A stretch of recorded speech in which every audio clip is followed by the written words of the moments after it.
Holidays లో పిల్లలు ఆడి ఆడి అలసిపోతున్నారా? అయితే ఈవినింగ్ టైంలో ఇలాంటి స్నాక్స్ ఇవ్వండి. అరగంటలో లేచి మళ్ళీ హుషారుగా పరిగెడతారు. పైగా దీనికోసం పెద్దగా కష్టపడక్కర్లేదు. రెగ్యులర్ గా మన ఇంట్లో ఉండే మీల్ మేకర్స్ తో సింపుల్ గా చేసుకోవచ్చు. ఈ రెసిపీ ఎలా ప్రిపేర్ చేసుకోవాలో చూసేద్దాం, వచ్చేయండి. హాయ్ అండి, welcome to YR kitchen and vlogs. నేను రేవతి. ఈ రెసిపీ కోసం ముందుగా ఒక బౌల్ తీసుకొని అందులో 1 కప్పు వరకు మీల్ మేకర్స్ తీసుకున్నాను. ఇప్పుడు ఈ మీల్ మేకర్స్ మునిగే వరకు హాట్ వాటర్ వేసుకొని నానబెట్టుకోవాలి. ఇలా మొత్తం మునిగే వరకు వేసుకోవాలి. ఒకసారి ఇలా డిప్ చేసేస్తే అన్నీ మునిగిపోయి నీట్గా నానిపోతాయి.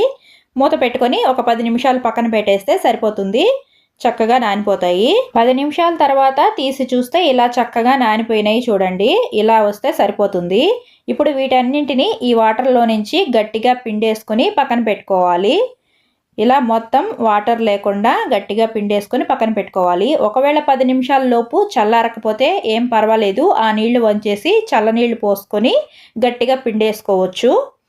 ఇలా పిండేసుకున్న మీల్ మేకర్స్ని ఇలా మిక్సీ జార్లో వేసుకోవాలి. ఒకసారికి సరిపోకపోతే 2 సార్లైనా వేసుకోవచ్చు. తర్వాత ఇందులో ఒక 4 వెల్లుల్లి రెబ్బలు, 1 ఇంచు అల్లము, ఒక 4-5 పచ్చిమిర్చి, తర్వాత ఒక 2 టమోటాలని ఇలా కట్ చేసుకొని వేసుకోండి. మీల్ మేకర్ చప్పగా ఉంటుంది కాబట్టి టమోటా వేయడం వల్ల కాస్త పులుపు తగిలి టేస్టీగా ఉంటుంది.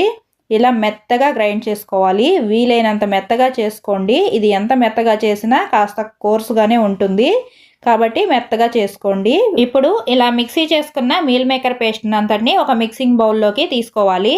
ఇప్పుడు ఇందులో రుచికి తగినంత ఉప్పు వేసుకోండి. మీరు తినగలిగినంత కారం వేసుకోండి. ఇందులో పచ్చిమిర్చి కూడా వేసుంటాం కాబట్టి చూసుకొని వేసుకోండి. 1 స్పూన్ ధనియాల పొడి, 1/2 స్పూన్ చాట్ మసాలా వేసుకోండి. నేనైతే ఇక్కడ ఒక నిమ్మచెక్క పిండుకుంటున్నాను. ఇది ఆప్షనల్. మీకు ఇష్టమైతే పిండుకోవచ్చు, లేదంటే లేదు. ఇప్పుడు ఇంకా ఇందులో ఒక 1/2 స్పూన్ పసుపు, ఒక 1/2 స్పూన్ జీలకర్ర కూడా వేసుకోండి. తర్వాత సన్నగా ముక్కలుగా తరిగిన ఒక 2-3 ఆనియన్స్, కప్పు బియ్యం పిండి, 1 కప్పు గోధుమ పిండి వేస్తున్నాను. గోధుమ పిండి ప్లేస్లో మైదా పిండి ఇష్టపడే వాళ్ళు మైదా పిండిని కూడా యూస్ చేసుకోవచ్చు. ఇది మొత్తం వాటర్ వేయకుండా ఇలాగే కలుపుకోవాలి. మీరు మీల్ మేకర్స్ మిక్సీకి వేసేటప్పుడు అసలు వాటర్ వేయొద్దు. ఒకవేళ పేస్ట్లా అవ్వకపోతే కొంచెం వేసుకోండి. ఎందుకంటే అప్పుడు ఎక్కువ నీళ్లు వేసేస్తే ఈ టైంలో పిండి ఎక్కువ పడుతుంది. ఇలా బాగా కలుపుకున్న తర్వాత అవసరమైతే కొంచెం నీళ్లు వేసుకోవచ్చు, లేదంటే లూజ్గా ఉంటే కాస్త పిండి వేసుకొని ఇక్కడ చూపిస్తున్నట్టుగా గారెల పిండిలాగా తయారు చేసి పెట్టుకోవాలి.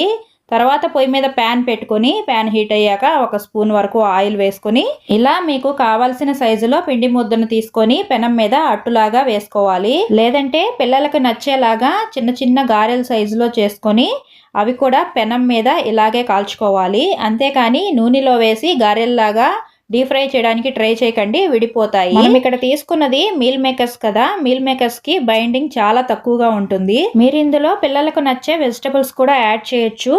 ఇంకా బ్రేక్ఫాస్ట్ స్నాక్స్ కూడా చాలా బాగుంటుంది.